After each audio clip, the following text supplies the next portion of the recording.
Good morning, students. As you know, we are doing second chapter of economics, that is Indian economy 1950 to 1990. तो इसके अंदर हमने topic start किया था industrial development in India. तो आज हम इसी का ही नेक्स्ट पॉइंट करेंगे, इंडस्ट्रियल पॉलिसी।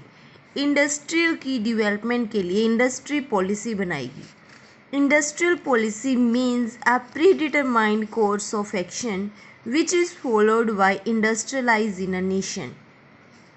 Industrial policy मतलब predetermined course of action कि कैसे काम करना है उसके लिए पहले ही प्लानिंग करना, which is followed by industries in a nation, जो एक देश के अंदर इंडस्ट्रीज़ के द्वारा उन रूल्स को, उन एक्शंस को फॉलो किया जाता है।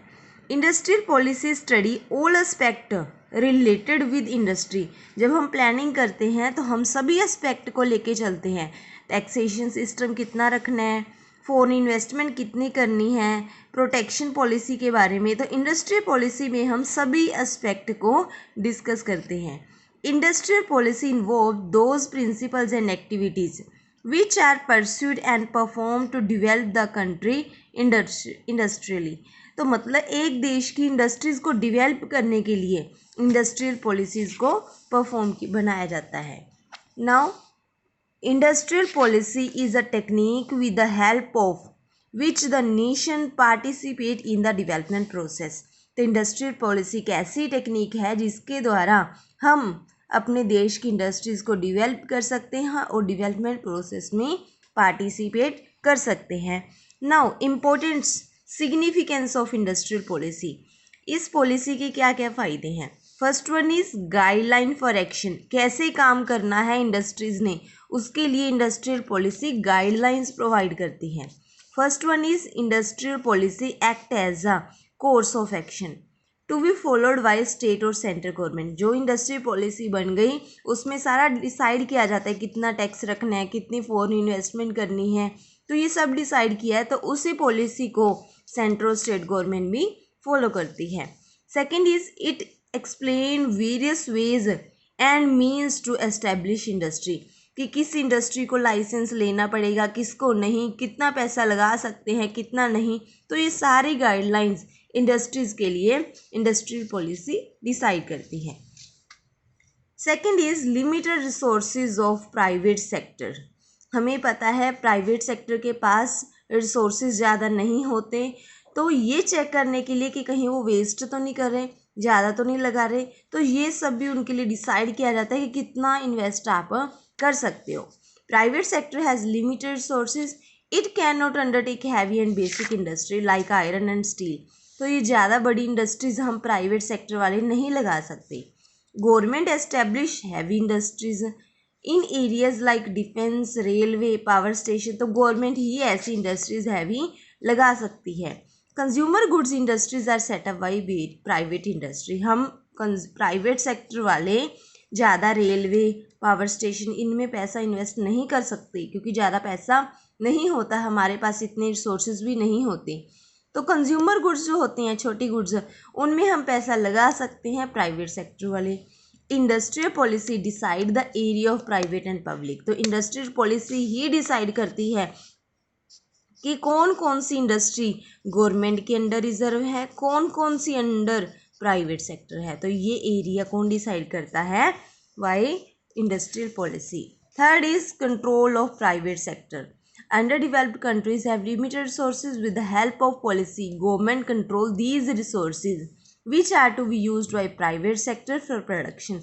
उन रिसोर्सेज को डिसाइड करती है जिनको प्राइवेट वाले इन्वेस्टर रिसोर्सेज को यूज़ कर सकते हैं और किनको नहीं। Foreign exchange. Foreign capital is needed for the development of country और industry. Industrial policy is required to control the foreign capital. तो इंडस्ट्रियल पॉलिसी में ही डिसाइड किया जाता है कि कितनी फॉरेन कैपिटल होनी चाहिए, कितने की नीड है, कितना पैसा इन्वेस्ट करना है। Okay, now second point, first था इंडस्ट्रियल पॉलिसी के बारे में हमने पढ़ा, अब पढ़ेंगे हम industrial licence policy. Industrial licence policy से पहले हम पढ़ेंगे what is license. According to Industrial Act 1951, A license is a written permission granted to enterprise by the government to manufacture the product mentioned. तो लाइसेंस क्या है? एक written document है जो गवर्नमेंट के द्वारा बिजनेसमैन को, एंटरप्राइजेस को इश्यू किया जाता है, जिसमें सब कुछ लिखा होता है कि कौन कौन से प्रोडक्ट आप बना सकते हो। जो जो उनको परमिशन मिल जाती है जिन जिन गुड्स बनाने की, वो सारे उस लेटर में मेंशन्ड होते हैं। जिनकी परमिशन नहीं मिलती वो क्रॉस कर देते हैं, उनको मेंशन नहीं किया जाता। तो license has following items: name and place enterprise, name of the product mention, कहाँ बनेगी एंटरप्राइज, कौन कौन से प्रोडक्ट बना सकते हैं वो भी मेंशन होते हैं। प्रोडक्शन कैपेसिटी, कितना पैसा लगा सकते हैं, कितने करोड़ की या कितने लाख की गुड्स वो बना सकते हैं वो लिखा होता है। एक्सपेंशन, कितना साइज़ वो बढ़ा सकते हैं वो भी लिखा होता है। अब ये लाइसेंस सिस्टम क्यों बनाया गया, लाइसेंस पॉलिसी क्यों बनाई गई? The main aim of license policy is to keep control over industries and to provide right direction to the industry. अगर लाइसेंस सिस्टम ना हो तो बहुत सारे लोग इलीगली काम भी करना शुरू कर दें और जितना पैसा इन्वेस्ट उनको करना चाहिए उससे ज़्यादा करना शुरू कर सकते हैं। तो गवर्नमेंट के द्वारा एक स्टैटिक कंट्रोल बनाने के लिए लाइसेंस सिस्टम को फॉलो किया गया।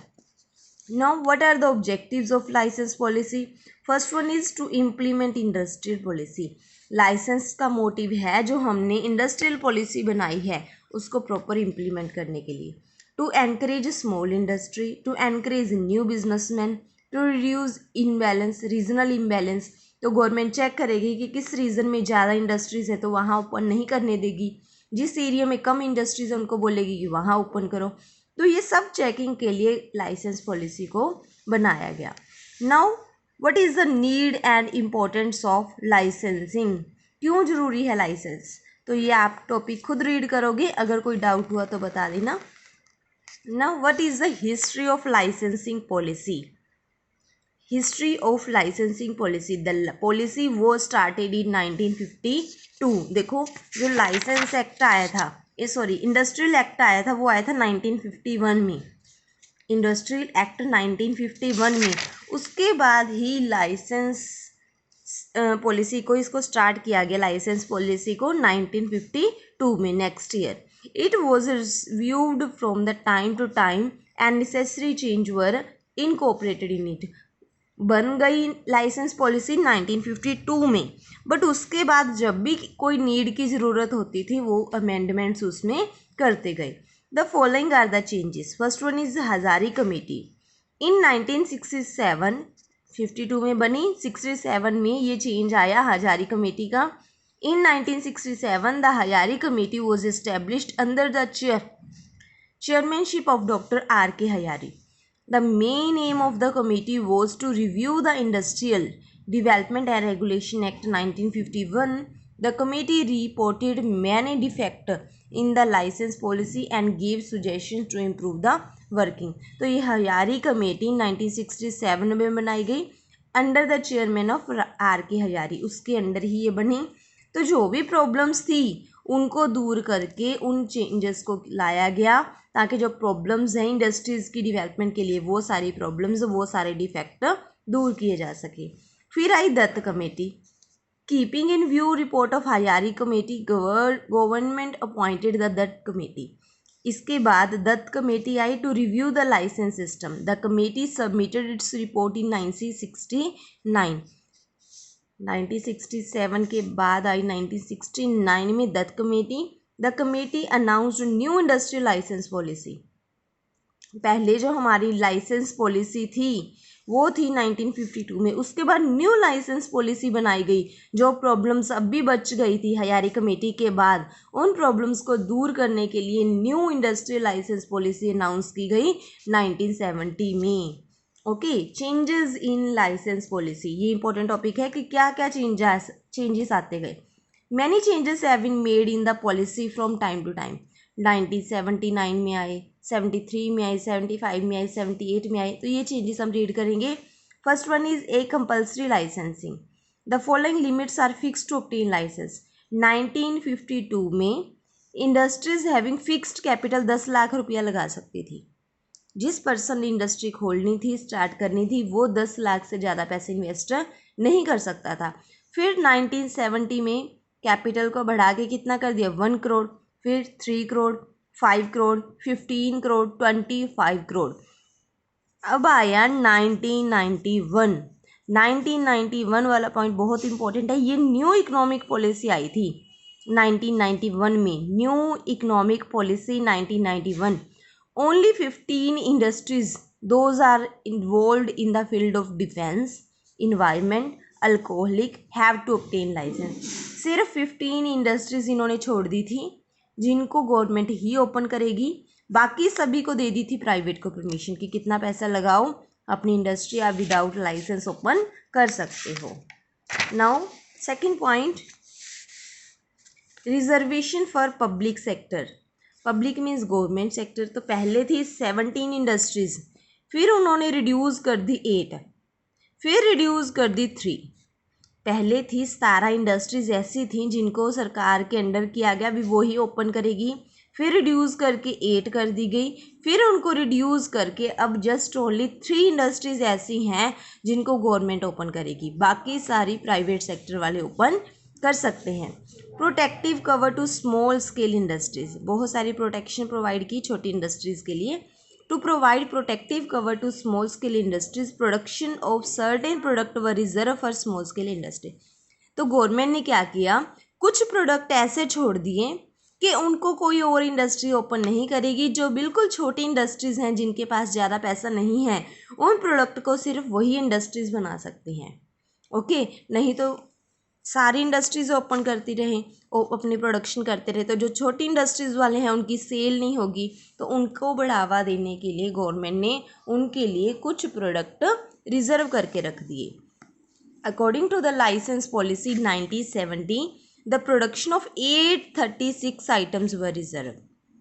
1970 में 836 को रिजर्व किया गया, इतने प्रोडक्ट को वो छोटी इंडस्ट्रीज़ के लिए किया गया। Licensing for the expansion of production capacity, भी कितना बढ़ा सकते हैं उसके लिए बनाया गया।